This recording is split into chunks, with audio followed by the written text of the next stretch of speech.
Welcome to our channel. Today, we are learning how to play Saboteur, an underground adventure for 3 to 10 players. You will play either as a miner, where your mission is to build an uninterrupted path to the treasure, or as a saboteur, who will stop at nothing to thwart the miner's progress.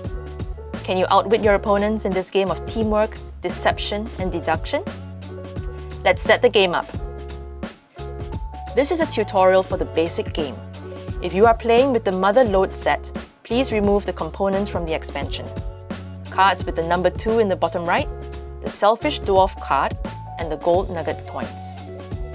To set up, first separate the deck of cards into their respective types. Mine entrance card, goal cards, roll cards, path cards, action cards, and nugget cards. Place the mine entrance card in the center of the table. Make sure that the goal cards are placed 7 cards away from the mine entrance card and also 1 card away from each other. Take note that cards may only be played within a 9x5 grid. Next, distribute the roll cards. The number of miner and saboteur roll cards depends on the number of players, so draw what is needed first and put the rest away.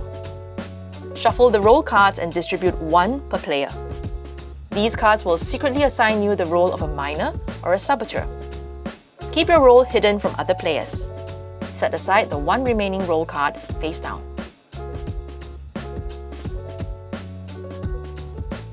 Next, shuffle the path and action cards and give each player the number of cards according to the number of players. You'll use these cards to build paths, create obstacles, or resolve them. Place the rest of the cards in a draw pile next to the goal cards. Finally, set the gold nugget cards face down next to the leftover roll card.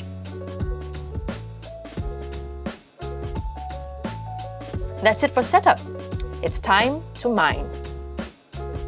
Saboteur is played clockwise and in turns. On your turn, you can do one of the following. Play a path card. As a miner, you want to extend the path toward the goal card. Play path cards that connect and continue the path. All cards must be played horizontally. Saboteurs, on the other hand, aim to disrupt this path by playing dead-end path cards.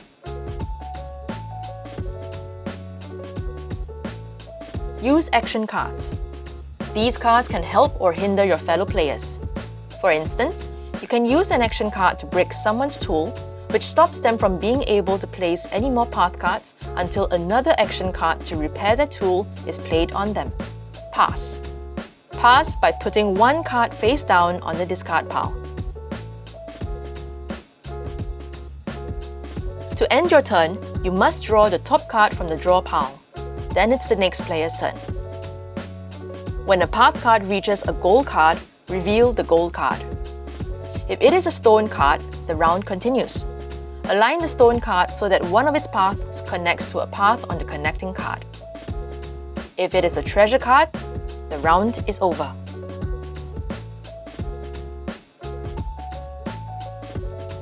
Now, when the round is over, all roll cards are flipped over to reveal who was a miner and who was a saboteur. If there is an uninterrupted path to the treasure, the miners win.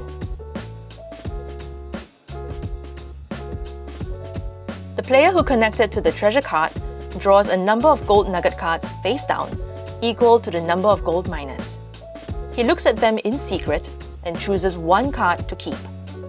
Then, he passes the rest of the gold nugget cards counterclockwise to the next gold miner, who also chooses 1 card and passes the rest, and so on until each gold miner gets 1 card.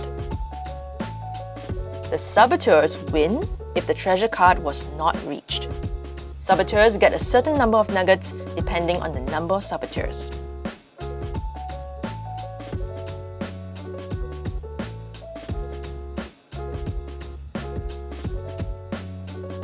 To prepare for the next round, shuffle the gold cards again and set up the game as before.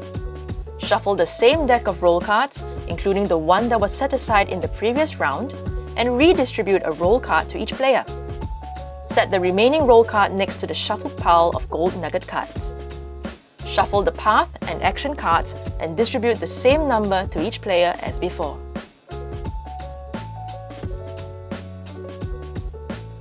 The game ends after 3 rounds, and the player with the most nuggets wins. Can saboteurs connect to the treasure?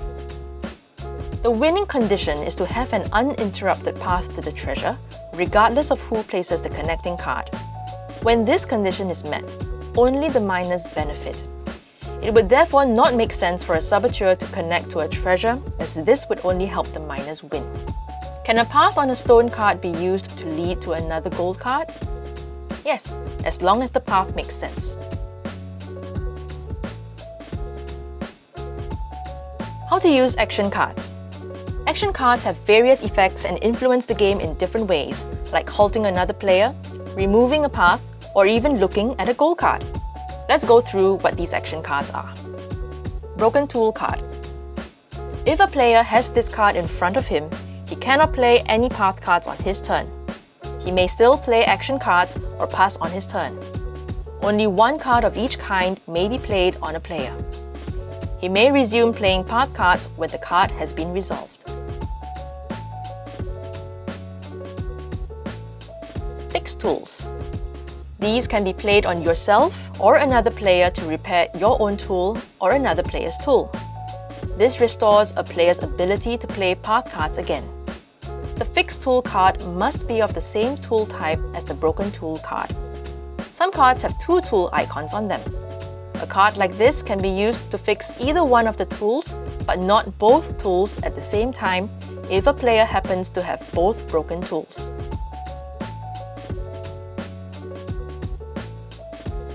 The Rockfall card. This card will allow you or another player to take a path card, except the start and goal cards, from the existing maze. Once placed in front of a player, the targeted player chooses a path card and discards it together with the Rockfall card. This creates a gap in the maze which may then be filled with alternative path cards later in the game. Map card. The map card will allow you or another player to look at one of the goal cards.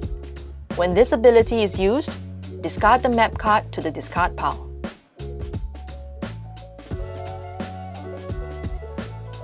And that's it!